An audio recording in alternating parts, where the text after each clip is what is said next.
আসসালামু আলাইকুম। আমি ফারহানা নাসরিন, ফারহানা ফ্যামিলি ব্লগ আপনাদের জানাই স্বাগত। আজকের পর্বে তৈরি করে দেখাবো mango sponge cake.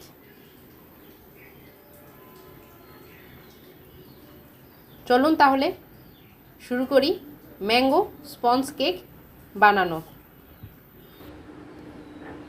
Mango sponge কেকের প্রধান উপকরণ হলো আম। আমি এখানে 2টা আম নিয়েছি। এখন এই আম 2টাকে ধুয়ে সিলে কেটে ব্লেন্ডারে ব্লেন্ড করে নিব। আমি এখানে আমটাকে ব্লেন্ড করে নিয়েছি, দেখুন। এখন আমি এটা এক সাইডে সরিয়ে রাখব। একটি বাটিতে আমি 2টা ডিম নিয়ে নিলাম।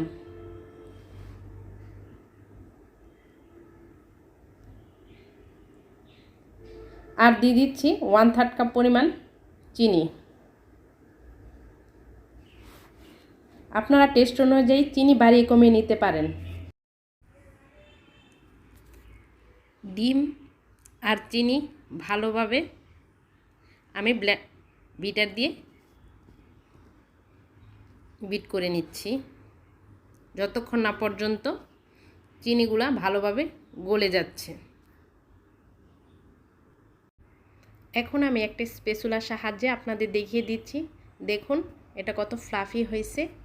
এখন আমি এর মধ্যে 1/3 কাপ পরিমাণ আম পেস্ট এর মধ্যে দিয়ে দিলাম।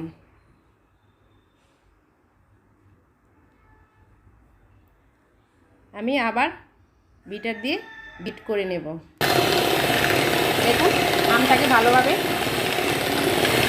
ডিমের সাথে মিশিয়ে ফোম তৈরি করে নিচ্ছি।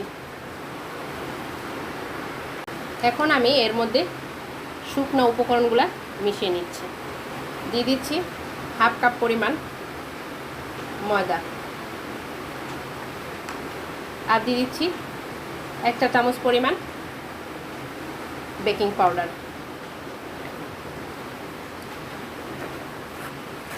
এখন আমি একটু স্ট্রেনের উপর রেখে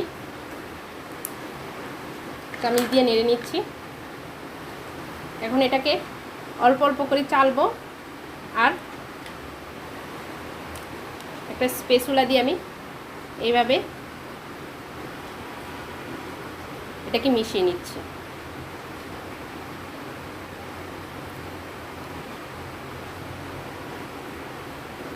দেখুন এটাকে বেশি ঘাটাঘাটি করা যাবে না, এক পাশ থেকে এইভাবে ঘুরিয়ে নেকে মিশিয়ে নিতে হবে। আবার আমি বাকিটা দিয়ে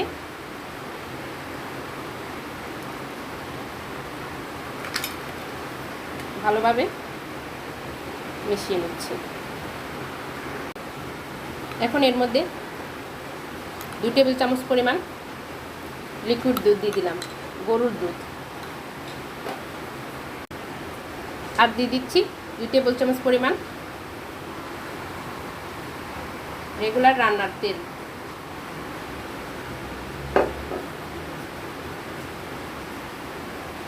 এখন আমি এটাকে আবার আলতো হাতে ভালোভাবে মিশিয়ে নিব।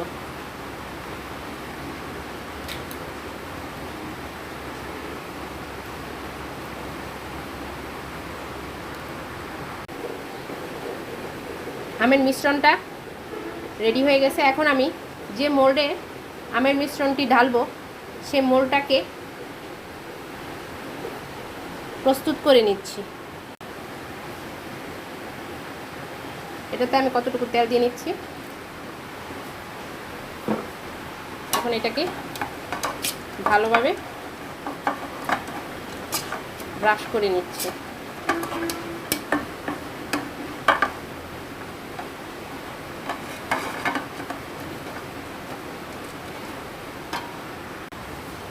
এখন আমি একটা সাদা কাগজ কেটে এটার মাপে এটার মধ্যে দিয়ে নিচ্ছি। এর উপর দিয়েও তেল ব্রাশ করে দিচ্ছি।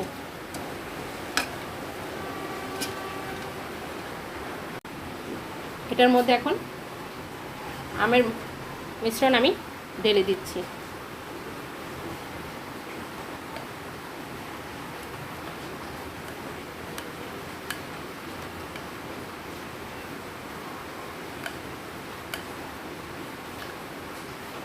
এটাকে আমি একটু জোরে জোরে ট্যাপ দিয়ে নিচ্ছি।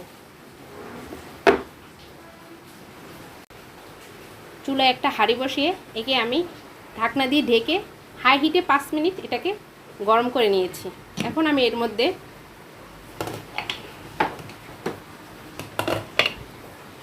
এই কেকের মিশ্রণটা বসিয়ে দিচ্ছি। ঢাকনা দিয়ে ঢেকে দিচ্ছি। আর চুলার আঁচটা থাকবে একদম এখন একদম লোতে। ঢাকনার ছিদ্রটা আমি একটা কাগজ দিয়ে বন্ধ করে দিচ্ছি। আর এইভাবে 35 থেকে 40 মিনিটের জন্য আমি এটাকে বেক করে নিব। কেকটা দেখুন বেক করা হয়ে গেছে। এখন আমি এটাকে একটু মোল্ড থেকে আউট করে নেব।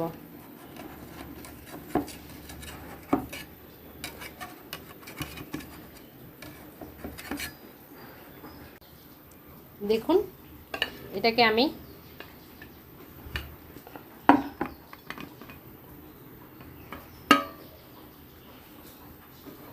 মোল্ড আউট করে নিয়েছি। এখন এটাকে উঠিয়ে ফেলতেছি।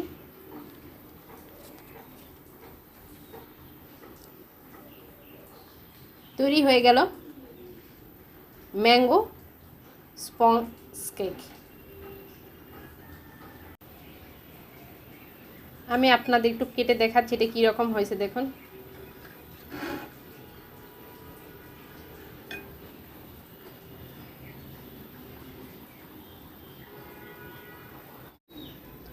কতটা স্পঞ্জি হয়েছে। আশা করছি আপনারা বাড়িতে এভাবে তৈরি করে নেবেন। যদি আমার আজকের রেসিপিটা আপনাদের কাছে ভালো লেগে থাকে তাহলে প্লিজ আমার চ্যানেলটা সাবস্ক্রাইব করে নেবেন এবং সেই সাথে বেশি বেশি করে ফ্যামিলি ও বন্ধুদের সাথে শেয়ার করে নেবেন। আজকের মতো এখানেই বিদায়। আল্লাহ হাফেজ।